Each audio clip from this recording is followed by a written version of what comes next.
Welcome to the Stumbling Spirit, Contemplations on the Path of Resilience. Whether you realize it or not, you are resilient. It's your birthright. As you take in your next breath, know this truth. It's not only about your capacity to overcome difficult situations, but it's about your courage to do the necessary work to heal, learn, grow, and move forward. What you gain is invaluable wisdom. And it's through these hard stumbles in life that we often discover a new purpose that aligns with our spirit. My name is Fabio da Silva Fernandez, Reiki Master, Mindfulness Coach, and Mystical Explorer. Join me as the Stumbling Spirit podcast highlights the lives of extraordinary people like you, sharing transformative stories and beneficial practices of resilience to guide you on your wellness journey.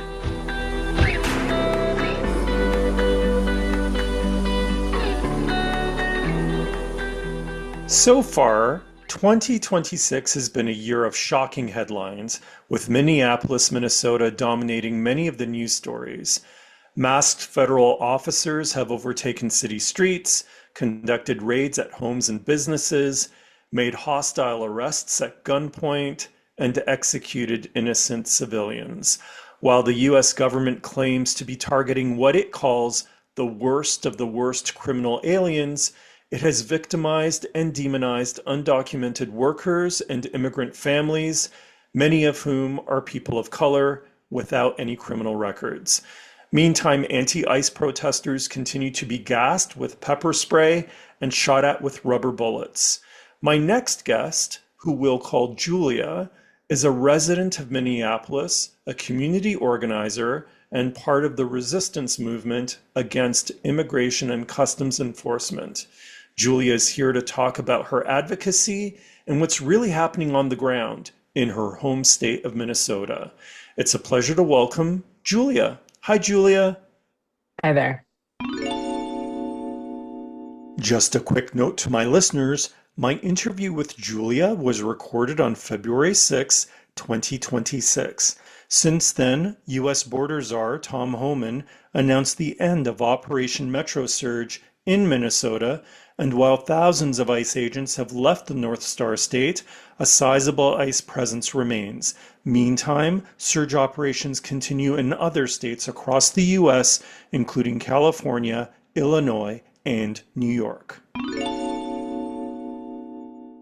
I just wanted to first ask you, Julia, how are you doing?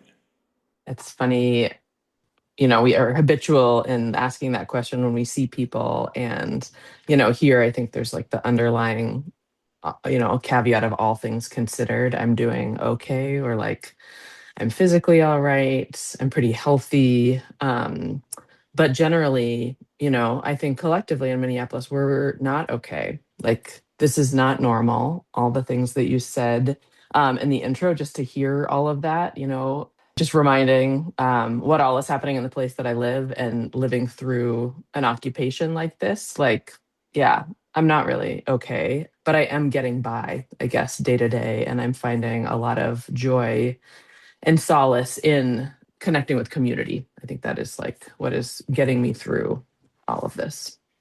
I mean, in January alone, Renee Good and Alex Preddy, two Hmm. U.S. citizens who protested against ICE, were killed. A Venezuelan man was shot in the leg. Hmm. Five-year-old Liam Ramos was apprehended and used as bait to seize his father, after which they were sent to detention in Texas Hmm. before getting released 10 days later. And most recently, a 10-year-old, Elizabeth Caiceguano, was also released after a month in detention. Hmm. So this is also on the heels of a school shooting as well that took place last August. So Hmm. things appear to be very raw in Minneapolis at the moment. I just wondered if you could maybe talk a little bit more about what the atmosphere in the city is like at the moment and what people are generally feeling. I mean, even just this morning, I will say, as an example, so many of us are on dozens of different signal messages and threads and sharing updates and doing reporting when there are ice spotted anywhere in the neighborhood, doing plate checks on vehicles. And like this morning, I woke up and already there had been some activity at the park near my house, which again, the idea of parks and schools being places that they're targeting is just so upsetting. And yeah, the kids that have been, in Liam's case, like used as bait to try to, get access to his parents or his mom, or the fact that that's, that they are spending time, that they're spotted around schools at pick up and drop off is just so disturbing. And it has meant that for the last, month now, I think we're day 65 or 6 or something into the ramping up of the occupation, the sending of hundreds of agents. Now I think we're around 2,000 still, even with the 700 that supposedly were going to leave. But yeah, so my day includes like waking up, seeing that kind of news or those kinds of hyper local updates on Signal, going out to the school near my house for kind of the early drop off watch, and there are at least one of us on each corner around there, just keeping eyes out for vehicles, doing that plate check, providing updates. Again, we've got communications with other neighbors and the school. We've got our whistles to alert if there is anything that happens. So it's honestly, like I said, it's been over 2 months now. There are parts of this where I just think our coping mechanism as people, we're used to adapting, is to kind of normalize this, to be like, this is my routine, this is what I've gotten used to doing each day. But when you step back from it, it's wild to think that this is what we're having to do. There's been trainings I've been a part of around how do we keep these schools sanctuaries? These should be protected spaces. There are policies that exist here, saying that the ICE agents can't be on the park property, for instance. And generally, schools, hospitals, churches, these are places that should be treated as sanctuaries, as safe spaces. So trying to, absent that, knowing that ICE has absolutely no respect for those, whether they're like official laws or just sort of societal norms that we, thought we would sort of agree to collectively. We've had to step in, neighbors, community members have really been stepping in to kind of provide that holding, protecting these, again, institutions, schools in particular, just thinking about, the fact that kids have been targeted here. There was, the day that Renee Good was murdered, they also went to Roosevelt High School here in South Minneapolis, not far away, same day, within hours, and, attacked staff from the school basically during dismissal when there were kids or, students were there observing it. Those kinds of things. I think it's just like important to pull out sometimes and remember, like, okay, this is crazy. This is like, it's not right. It's not normal. And until this is over, we are going to maintain this, until we kick out ICE of this city, ideally, until we abolish ICE entirely, so that they don't go somewhere else and attack residents and other communities. You mentioned routine. You also mentioned schools being one of the targets of ICE. I'm just curious, how have people in the city, families, changed their routines? I was reading how some parents are choosing not to take their kids to school. So, what are your thoughts on that?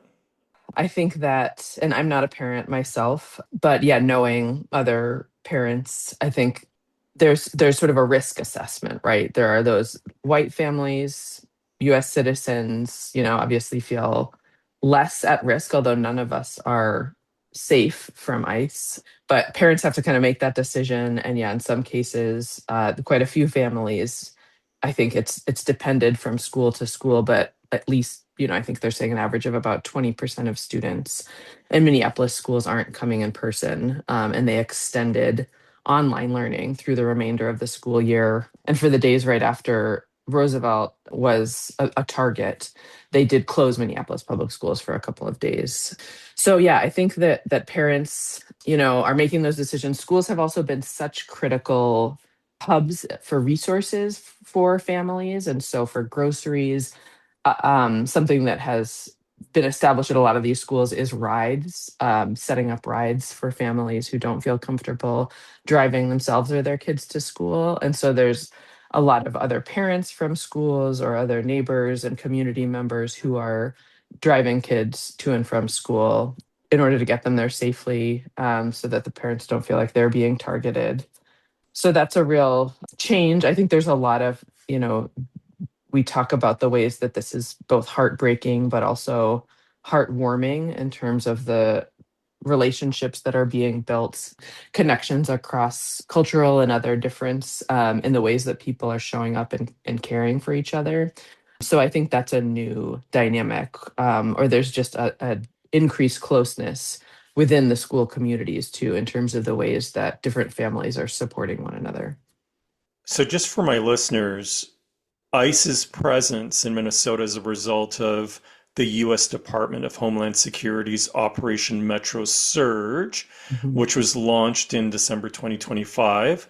It was not only about deploying immigration and customs enforcement to cities across the US, but also customs and border protection agents as Mhm. well, with the intention of going after what they call criminal aliens. So, when was it obvious to you that something was amiss and something was going wrong in your city? Yeah, that's a good question.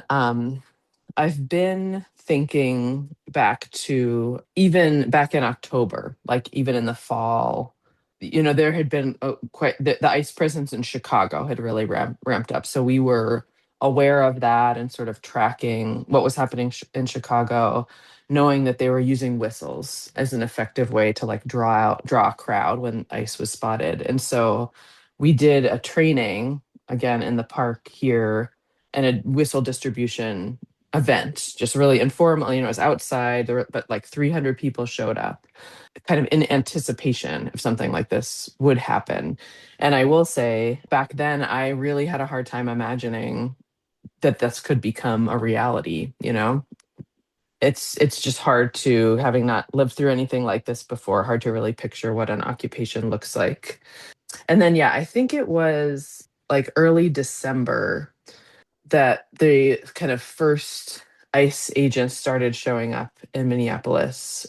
Again, we all like have such foggy memories for, or like sense of time here, but there were, signal chats were being set up. There were some targeted, and again, there was a particular targeting of the Somali population here, the Somali community in Minneapolis early on, and not that it stopped, but it really was heavily focused in some of the communities that have a large Somali population, which in Minneapolis, we do have the largest Somali community outside of Somalia, outside of Mogadishu. They call one of the neighborhoods Little Mogadishu. So I remember days in early December, again, I was on some of these rapid response channels.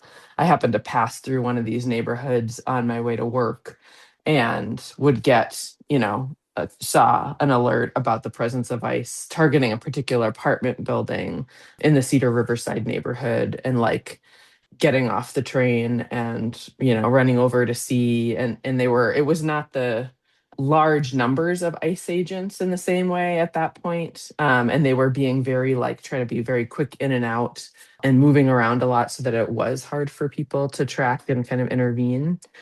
So that started happening, yeah, throughout December. And then I don't recall the date when they decided to ramp it up basically to 2,000 agents here. There was talk of, they sort of brought a bunch of people up from Texas, they brought a bunch of people up from Louisiana.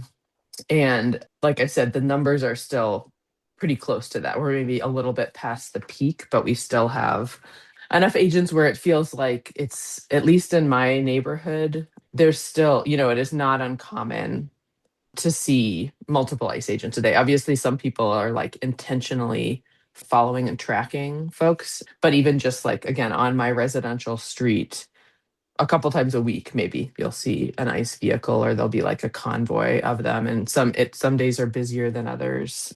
But yeah, it has sort of like ramped up since then, and we're still in this like really intense presence where they're just, I would like kind of crawling around the neighborhood. It's sloppy. They're not targeting I mean, it's just they're racially profiling people. I wanted to ask you, what have you actually seen in terms of what the ICE agents have been doing in your community, in your neighborhood, how they've been acting, the tactics that they've been using? Could you share a little bit more about that? Sure, yeah, I can share a few examples.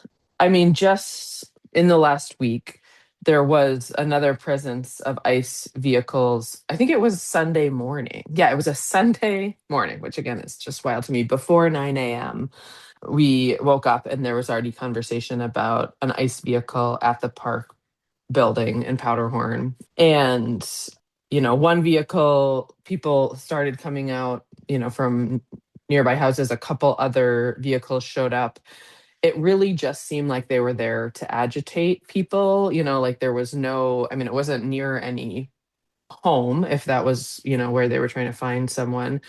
It feels like, especially in neighborhoods where they're getting, which is most of Minneapolis, right? That they're getting a lot of anger directed toward them or are being very closely watched and followed.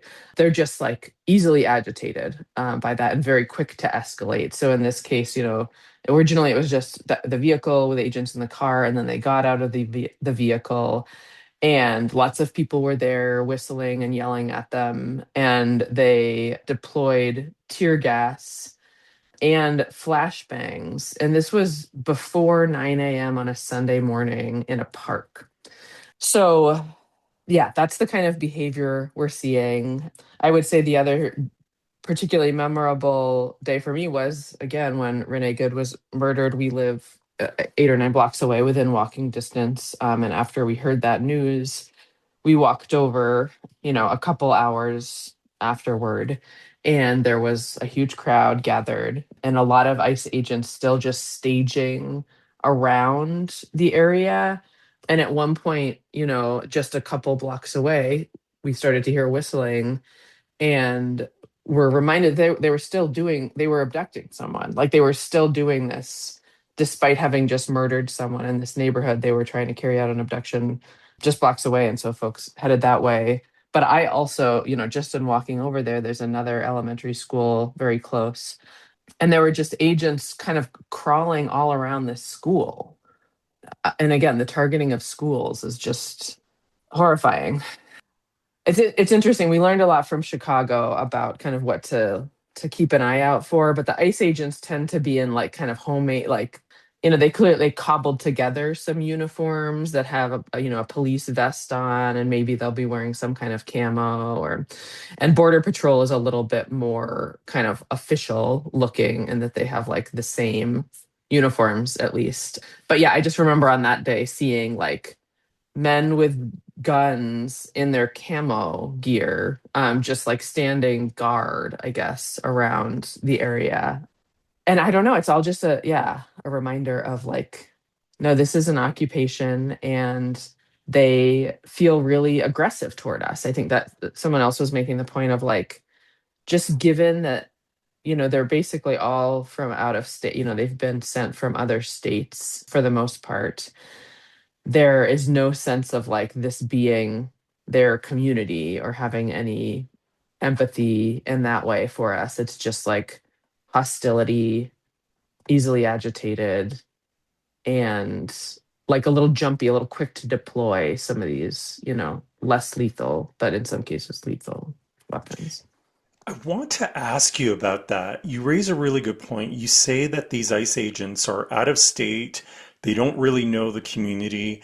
And I was wondering if you could maybe share your thoughts around the fact that it seems, based on what I've been reading, that white nationalists are being recruited Hmm. for ICE, for Customs and Border Patrol. So I'm wondering whether you have any thoughts on that, A, and then B, and this might be a rhetorical question, but what are your thoughts on their training? Yeah. I mean, we do a lot of referencing here to our experience during the uprising in 2020, and the circumstances are different. The issue of police, the pattern of police killing unarmed black people here was the focus then, but it was also like kind of assessing what public safety looks like and how law enforcement is organized, and just the attitude of even the local police toward Minneapolis in particular. And we have a police force that's like 90 some percent of them don't live in the city of Minneapolis. So that's just like I think of it as like a micro example of this, where there's some similar dynamics with MPD, where because they don't live here, they're not our neighbors, they have so little attachment to, or again, like empathy for us as individuals. And it can feel sometimes really like they are aggressive or see us as like the enemy or the bad guys. And my sense is with ICE agents, it's even, again, it's that much more removed. I'm sure they are just being fed all kinds of propaganda about who individuals are, what kind of people are out resisting them. And they've just, I think, the callousness, like there are multiple people's accounts of their experiences being detained by ICE and spending any time at the federal facility here, the Whipple building, where they're taken to, that there's kind of a perception that we're all like crazy anarchists just trying to, interrupt them doing this important work. So there's a huge gap in terms of understanding. And there's also, yeah, just, I mean, there are multiple people have shared examples of the language that agents have used when they're detaining like observers to say, you guys have to stop obstructing us. That's why that lesbian bitch is dead. Like those words were used multiple times with folks that were picked up. And so they've so dehumanized us that there is just that, like that level of callousness and disconnect. So yeah, which is that much easier, I think, when this is like foreign territory to you to some degree. Like again, they're viewing it in their own way, I think, as like a military occupation where we are the enemy. You mentioned 2020, and let's talk about that because what you're specifically talking about is the killing of George Floyd and Hmm. how there was a lot of mobilization within the community as a result of that. So I want to ask you, like, how has that experience informed how you're handling this situation right now? I mean, it's very influential, and I think it has really like shaped our response in this case because we had the experience and the kind of organizing infrastructure and connections with neighbors that we established during the uprising, that in many cases we've continued over time, and we've both continued to just stay in touch with neighbors. I live just a couple blocks from where George Floyd was killed. And so this, the what was called in the early days like an autonomous zone, like a space surrounding that area that's really held by community. There's a big community of people in and around George Floyd Square that have continued to like hold space there daily and continue to make demands for justice and for liberation as like the core of what that movement has been about, I guess. And then just a lot was birthed out of that. A lot of really incredible organizing. There's an activist street band here in Minneapolis called Brass Solidarity, and they were like set up from the uprising and by just folks starting to play music at the square.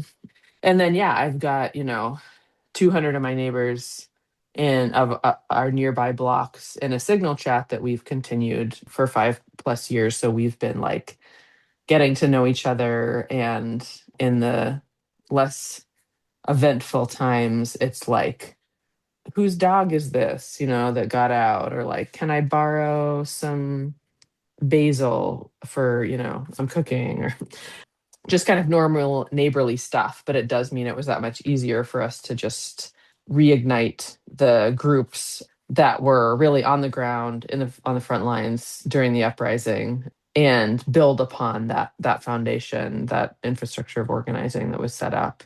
And I think it's a huge factor in why Minneapolis has showed up in the way that we have, just in the numbers and for the consistency, like the duration that we've held like continued this owes a lot to what we learned from 2020. Can you talk about your grassroots resistance work? Sure. I mean, for me, I think I would say, there's many roles that folks play in this, and so many ways of organizing. And I would say, like, maybe the thing I identify most as is really kind of a block leader. And again, in 2020, there was, again, during the height of the uprising, there was risk of like white supremacists starting fires across the community. Like, people were very on edge. There were some very real risks around this, and we were having to do things like organize with our blocks to like put your hoses out to be ready because the fire trucks like aren't able to respond quickly enough, just because of how much activity there was on the street, and also just the reaction when police and law enforcement would show up in those situations. Anyway, so yeah, I really turned in those moments. I really turned initially just to my immediate block and connecting with my direct neighbors who, like, I had a friendly, like, wave hello, maybe shovel each other's walks occasionally, relationship with, but it sort of immediately deepened those relationships and just meant we knew who each other were. We could look out for each other. We could quickly respond if someone needed something. So that kind of organizing is kind of what I was most immediately drawn to. I also have like a background doing some kind of neighborhood organizing in an earlier job that meant that I was, familiar with the kinds of like what the neighborhood or organization infrastructure is in Minneapolis, and then what it like also like connecting dots, between that and the like different cultural institutions and other businesses and things. So yeah, once I sort of like could look up beyond just my own block, I got a little bit more involved at George Floyd Square and just like helping to make those connections. So I would say that kind of like just connecting of dots type role, getting people to know each other is another thing that I've really stepped into, especially then and to some degree now. And yeah, in at this time, I would say the things that I've sort of focused the most on are some of like that school protection role and bringing in like resources and learnings that exist around that, and trying to kind of, there's a group of us that are coordinated around that. And then, yeah, really ensuring that the most impacted, most vulnerable neighbors on my immediate block have what they need right now. Some of them are staying home and aren't able to work right now, or have already had a family member who was detained and deported. And there's been a huge amount of organizing around rent support funds here, and also like grocery delivery, food delivery. So there's just like a ton of mutual aid, individual to individual kind of fundraising that has happened. And like it can be a lot more nimble and responsive than, say, a formal nonprofit response in this moment. Like it's really that kind of on the ground mutual aid that we can just move. We can move more quickly. We can be more responsive to folks. So I don't know how many people's rent was paid this month through those channels, but it's been like millions of dollars in, across the city, different rent funds. And it's not enough. I that's the other thing that I just think about and dread some, is how lasting a lot of these impacts are going to be and how much more there will still be to do for months and years and, generations to come, in terms of like healing and repairing from this, but also just like keeping people from getting evicted. It's that challenge of like there's a huge amount of response and generosity immediately, which is great, and it's going to be hard to sustain that unless we get some more support from the city or the state for folks. You talked about your vulnerable neighbors. When you say that, I am assuming that you're talking about neighbors that are part of the immigrant community. And so Mhm. I'm wondering how you have been able to support the immigrant community. Yeah, I mean, I think it's like establishing those one-on-one connections and relationships. While we developed a ton of connections, again, from 2020, that hasn't included all neighbors. It's largely been English speaking neighbors, I would say, and folks who are comfortable using something like Signal. So there's like generational and cultural and other differences that have meant not all of our neighbors are as included in that. And so part of it, like, step one is really to make sure that you are connected with those neighbors and that they can trust you. And it's incredibly sensitive, I will say. Like, folks are really, really scared, understandably.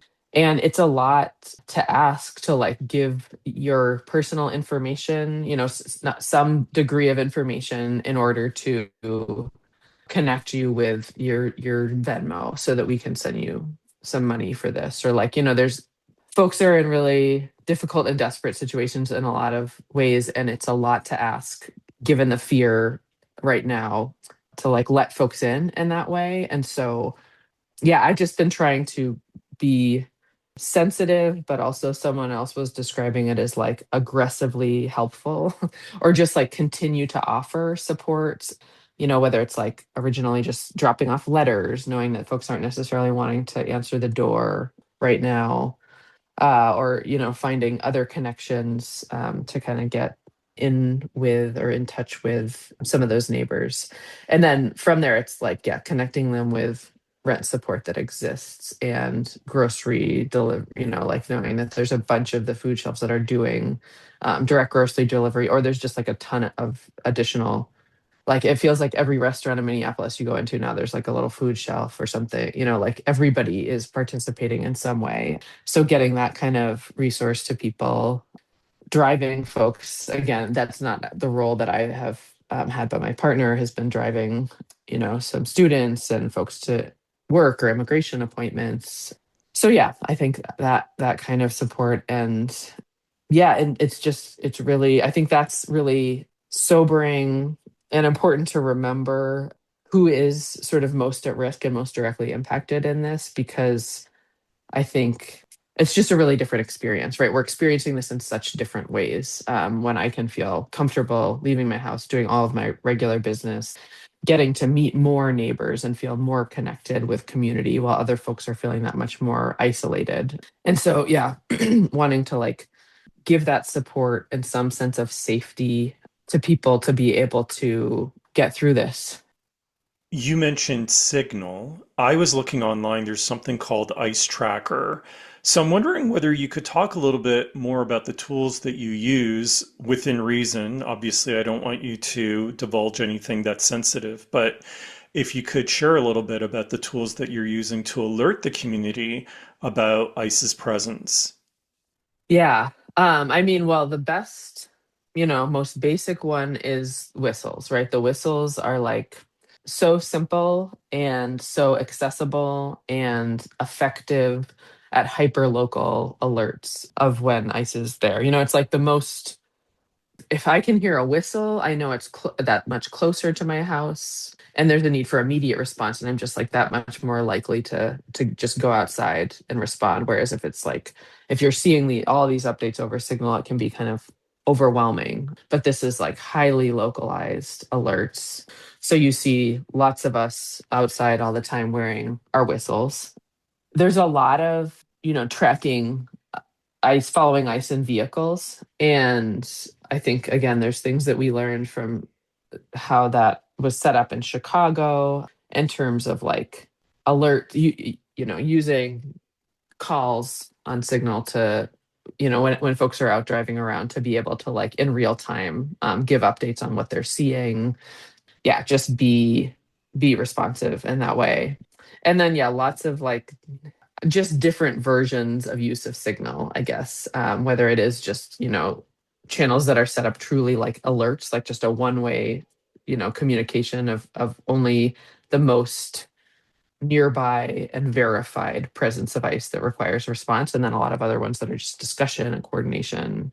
And then I will say I think we've gotten more comfortable with like more secure platforms for documents and keeping people's information, like we don't use Google Drive. We're not, there's a lot of appropriate, I think, security and learning of new tools for things like that.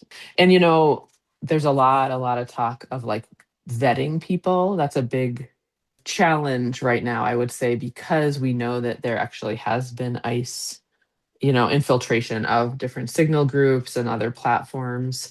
I mean, I find it really frustrating and angering that they have like undermined our trust with one another in that way.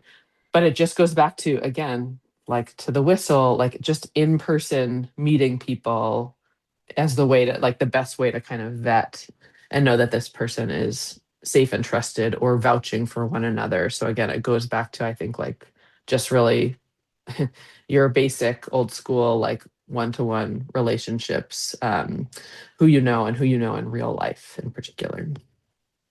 Renee Good was a legal observer. And so I'm wondering whether you could talk a little bit about what that means and why it's important. So yeah, I learned a lot about constitutional observers, or one of the organizations here talks about like upstanders rather than bystanders, like people who are going to document any sighting or interaction with ICE because it is our constitutional right to do that. And rather than just standing by and watching, to really like, we're not necessarily intervening or obstructing, as they would note, but we're like legally observing, filming the interaction, and ideally at the same, describing it at the same time, like really keeping record.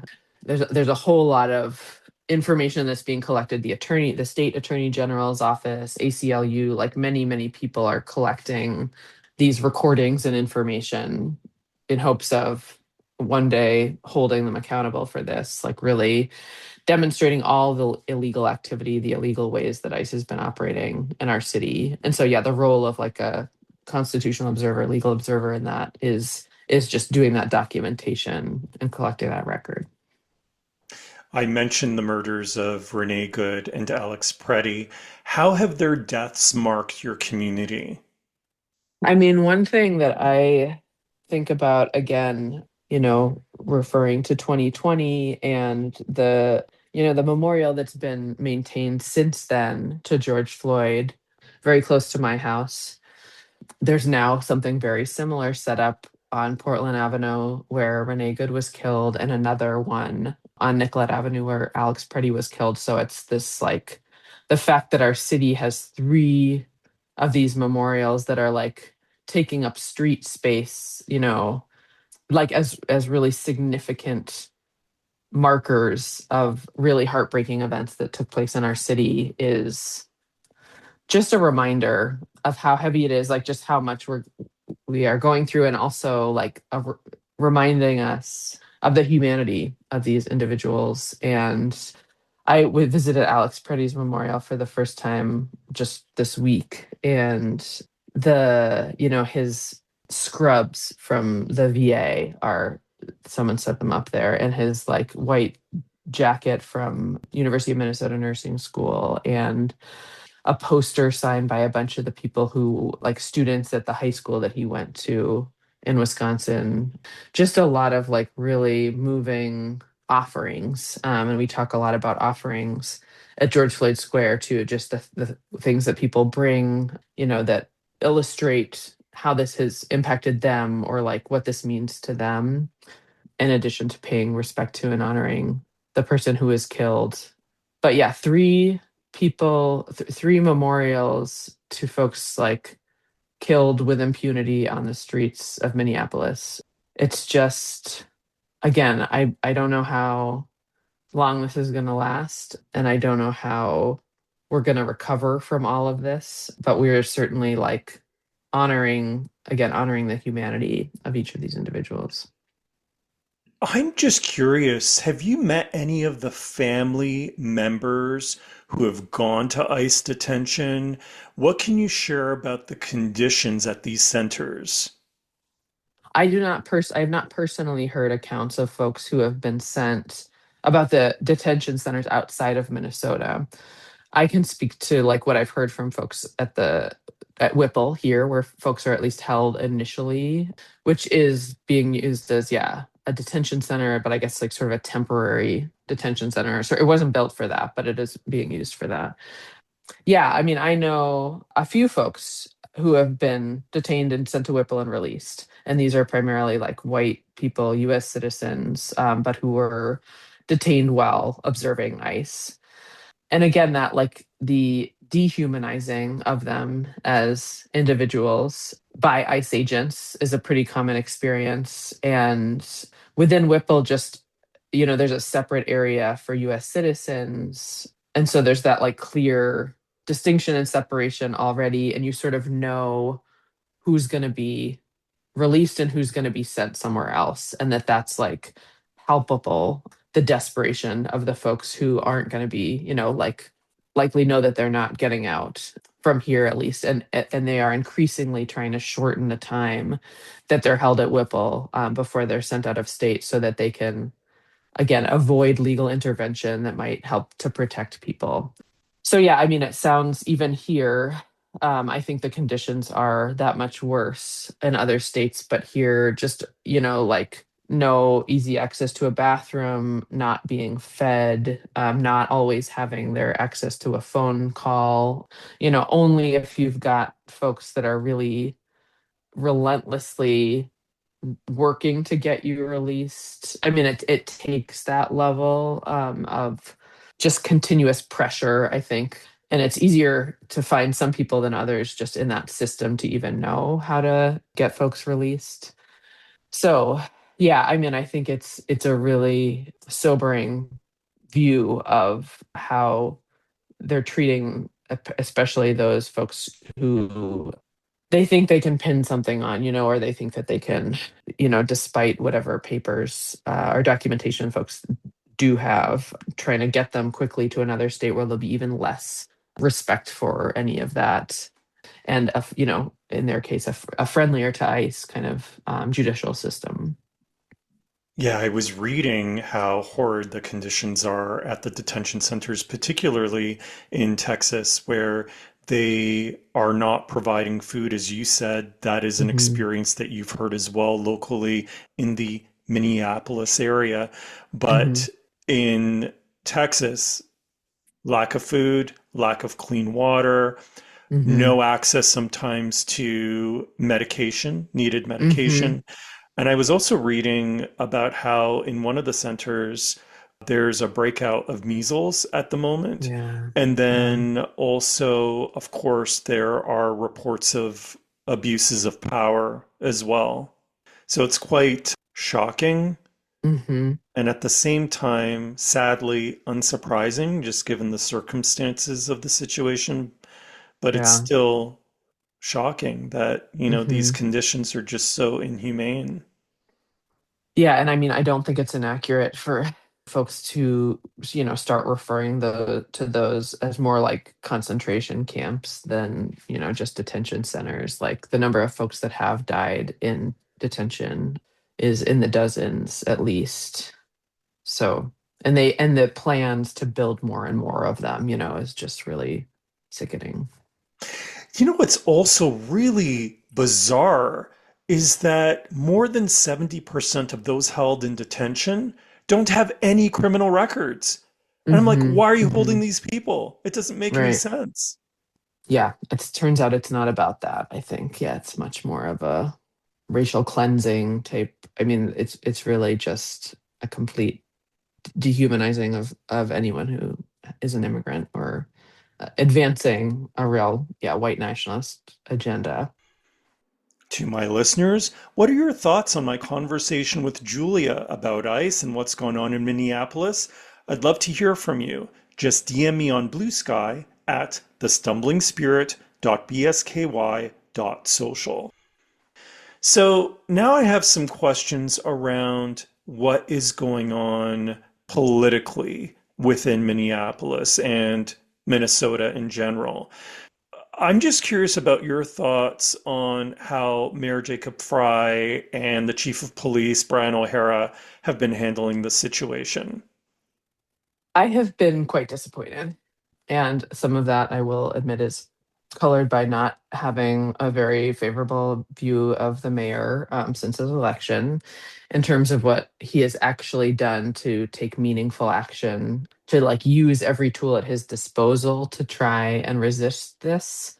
I think he likes to talk a big talk, but I don't see it making a difference in actions. He's been on a big press tour, he's like, again, doing a lot of talk, but basically when asked what he will actually do about it, he's, making excuses for how hamstrung he is by the legal limitations of the city's authority.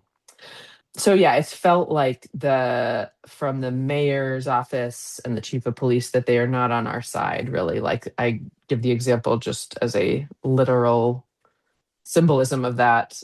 For instance, when Renee Good was killed, ICE agents stayed on scene, whatever they did to tamper with evidence, or like, there was a lot of question about that, but MPD showed up, and they claim that they are doing crowd control, I guess, that kind of thing, like, avoiding things from escalating. Although, again, we're not the ones doing the escalation, and yet they have their guns turned on us, like they're facing us and have their backs to ICE, like they're protecting. They appear to be forming a perimeter in protection of ICE, and like, allowing ICE agents to exit rather than like actually doing anything to intervene in the illegal activity of ICE. So, and I think, I've heard, I think it was the governor say something about like, Minneapolis has healed so much since 2020, or we've like gotten to such a better place. And from my perspective, that's not true at all. Like, I don't think we have healed from 2020, because there has been no meaningful change to the Minneapolis Police Department since then. There was no accountability taken. There was no apology. Their budget has been increased every year since then. They've continued to brutalize, especially Black and Brown residents of our city. So I don't think that there's already not good trust between the police department and residents. And it feels like a lot of posturing right now to show toughness, but I'm not seeing the ways that it feels like they're actually protecting us. It feels like they are guarding ISIS activity. I'm based in Canada, and so obviously I am getting the news from my news sources here. And just in listening to Mayor Fry about his concerns around having things escalate to avoid having more federal agents sent in Hmm. or troops sent in to Minnesota. So, how real do you think that threat is?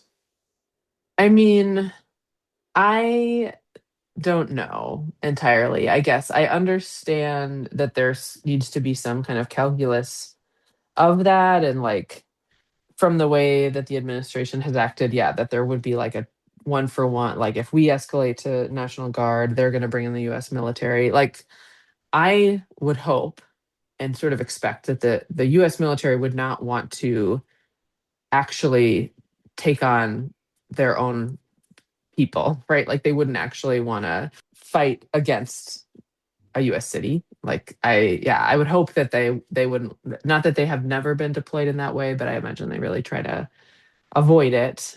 So I have some degree of confidence that they wouldn't want to do that, at least. But yeah, I know that's been a consideration for the governor. And again, both the governor and the mayor were in their seats in 2020 as well. So they have some experience with how this has gone previously. I've seen, there's been National Guard deployment at the Whipple building, the federal building where folks are being detained, to kind of like avoid things from erupting there. That's where some of the most direct clashes are happening between folks who are resisting and ICE agents, because that's where they're coming and going from each day. So I think at Whipple, it's actually been, I don't know, a welcome presence necessarily. I've not spent much time there, but they have been making an effort to like humanize themselves with other folks, at least. I don't know that that would be the case if their reach were expanded. I will just say the other thing, having lived here through 2020, like, it was pretty traumatizing for people with the National Guard here, and that they had like military vehicles, like tanks, these big trucks, like going down our residential streets. And that was just at a time when things were so heightened already. So I think for the most part, folks don't want that. I don't think that like leveling up one law enforcement or military agency on top of the other is like really what's going to get us there. But also, again, I don't see the federal administration backing down at all. So we're in a difficult situation in that way. Well, you just mentioned the federal administration not backing down. You also brought up the governor. I was reading how Trump is enacting his revenge against blue Yeah. states, of which Minnesota is a part, and that he has a personal vendetta against Governor Tim Walz because he was Kamala Harris's running mate in the last election. So, what are your thoughts on that? I mean, I think it's probably not wrong, just knowing like how petty and revengeful he is, I guess, and on a personal level. So I think there's a degree of that. I mean, again, the whole, the some of the reasoning around that they claimed around Operation Metro Surge originally was the fraud related to feeding our future, which is really just racism against Somali people. So I think there's also, I guess I'll say with that, I think he also feels a lot of he feels like threatened by, I think, Ilhan Omar. So that was also, I think, part of why Minnesota has been targeted as like a personal vendetta against her, and kind of making an example of us. That's the other thing that I think they had hoped to show, because under Tim Walz, under the Democratic trifecta that we had in Minnesota, a lot of really progressive policy was passed here in terms of free childcare and paid family and medical leave and free meals for kids at schools, and just like the kinds of social services that you would expect in a more progressive place, just like a demonstration of what can happen if you do take care of people through your public services. And I think they don't want to see that succeed, right? They want to see that fail and look bad. And so that Minnesota's been on has been a target for that reason too. You mentioned House Representative Ilhan Omar. How do you feel she has supported the community? I mean, I think Ilhan is a fighter for us in a lot of ways. I mean, I live in her district. I'm represented by her proudly. I find her incredibly present in the community already. She's out at community events here on a regular basis. So she's really well connected to the other local elected leaders, like on the city council and the state house. So I think, yeah, she's going to be an unapologetically like direct voice on this, which is, I think, a key part of her role.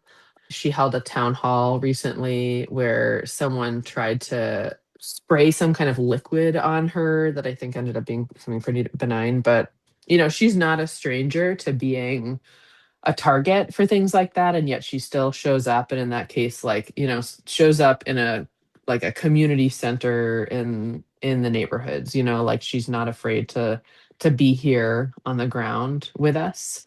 And I believe she's doing everything in her power to resist this, in terms of like building out the record, having these congressional hearings with folks who have experienced some sort of violence or ICE disrespecting their constitutional rights. Like I think she's using her role to help build out that kind of thing, which I think is important. And yeah, she just like, I feel, for me, there's a lot to be said, just like knowing that Ilhan has our back.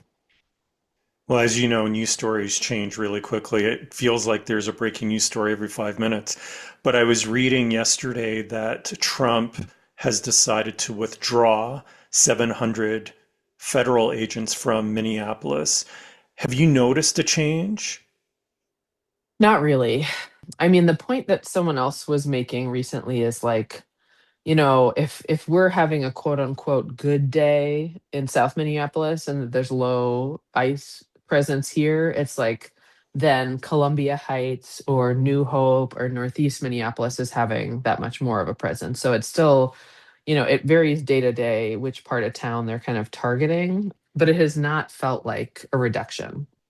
I think, again, I don't have the exact numbers. I think there's still over 2,000 of them here, which relative to the size of our city is still quite a heavy presence. Well, Minneapolis is not the only city being targeted. Silverio Villegas Gonzalez, a father of two, was shot and killed by an ICE agent in Franklin Park, Illinois, last Hmm. September Hmm. 2025. A 43-year-old father of two, Keith Porter Jr., was killed by ICE Hmm. on New Year's Eve in LA. And just a couple weeks ago, protesters were gassed, including children in Portland, Oregon. So, Hmm. where do you see things going from here? What do you think can be done to end this madness? It's a good question. I mean, I think we're doing everything we can to make this unsuccessful, to make this as unsuccessful an occupation as possible. And I say that knowing still that like thousands of people have been detained as a part of this.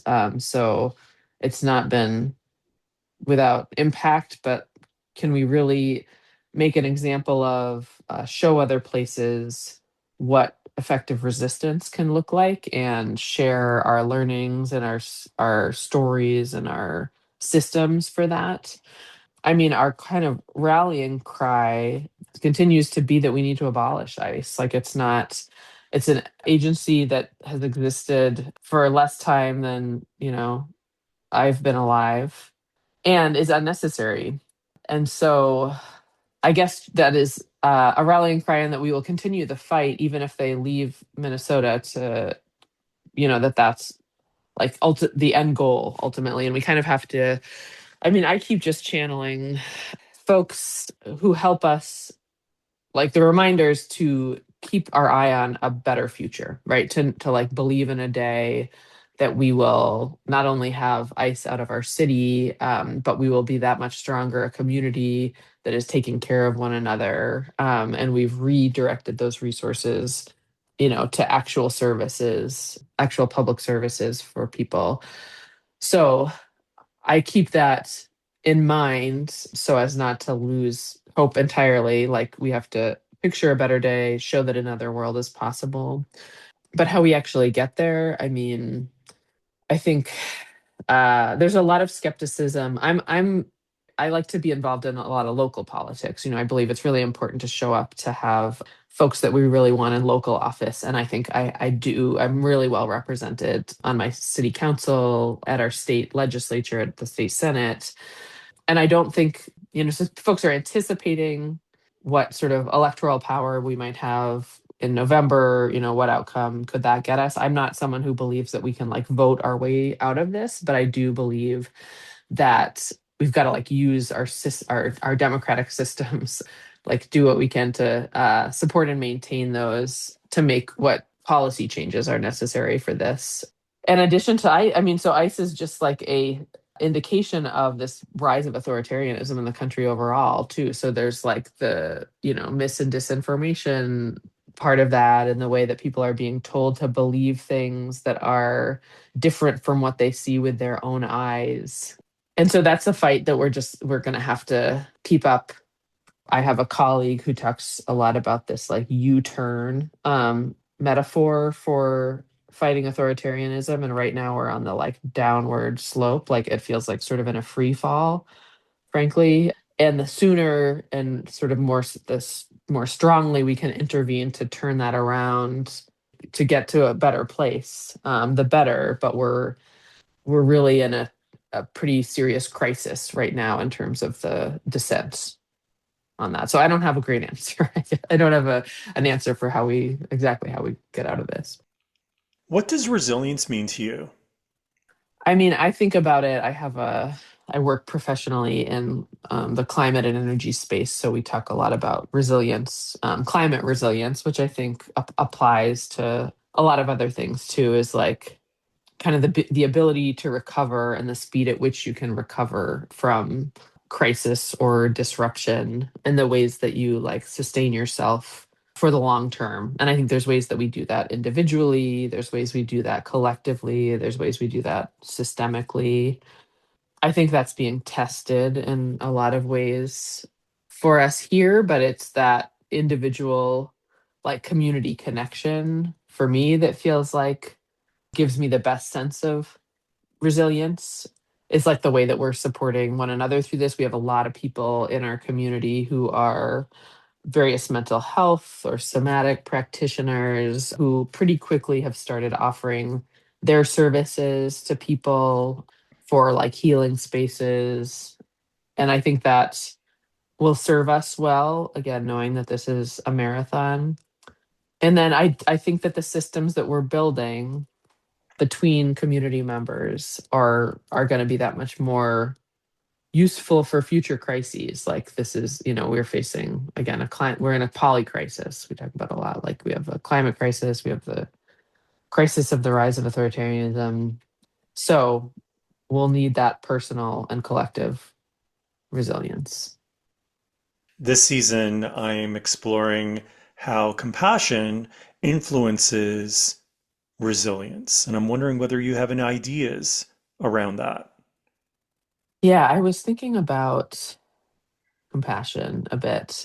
I don't know, an example that I think could fit. I participated last weekend in a singing resistance.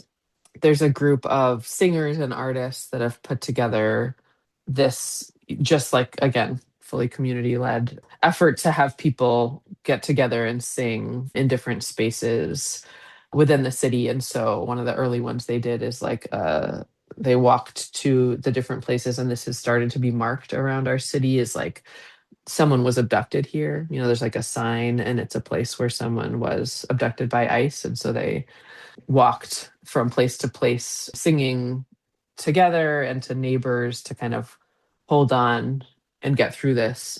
But the one I participated in, we were downtown and we were singing outside of the hotels where ICE agents are staying, and with a plea or an invitation for folks to defect, to say, you can join us anytime. You don't have to be on that side of things. You could be a hero by coming to, you know, leaving ICE, giving us a lot of information, ideally, about them. But yeah, really trying to like show up with like a radical kindness or like loving kindness, open heart toward ICE agents, which is not the posturing generally, but to sort of give them that chance. There's some like movement history and examples of times that that has worked. And so that is the action that they chose to do this last weekend. And I found it really powerful, just the like kind of singing and chanting together with, I think there are around 2,000 people, but also kind of practicing some degree of compassion toward